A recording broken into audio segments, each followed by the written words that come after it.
તેજસના ઓજસ વિચાર મંથન. લાંબા સમયની બચત. દરેક માણસે ઓછી પણ વ્યવસ્થિત બચત કરવી જોઈએ અને લાંબા સમય સુધી ચાલુ રાખવી જોઈએ. એ બચતના રૂપિયા આપણે ખૂબ જ જરૂરિયાત હશે ત્યારે કામ લાગશે. આ બચતમાં વ્યાજને મહત્ત્વ નહીં આપવું. જ્યાં સલામતી હોય ત્યાં જ પૈસા મૂકવા અર્થાત રોકાણ કરવું.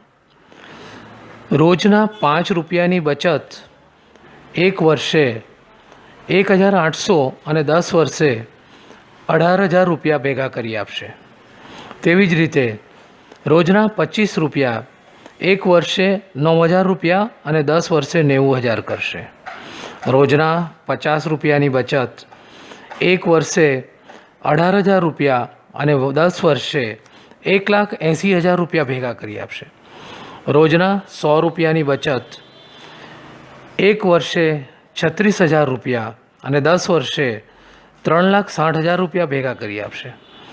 રોજના 200 રૂપિયાની બચત એક વર્ષે 72,000 રૂપિયા અને 10 વર્ષે 7,20,000 રૂપિયા ભેગા કરી આપશે. અહીં ફક્ત મૂડી જ બતાવી છે, વ્યાજ તો સાથે વધારે મળશે એ જુદું. સામાન્ય માણસથી લઈને મિડલ ક્લાસ માણસ આ રીતે બચત કરે તો આપણી પાછળની જિંદગી સારી રીતે કોઈની સામે હાથ ફેલાવ્યા વગર નીકળી જાય.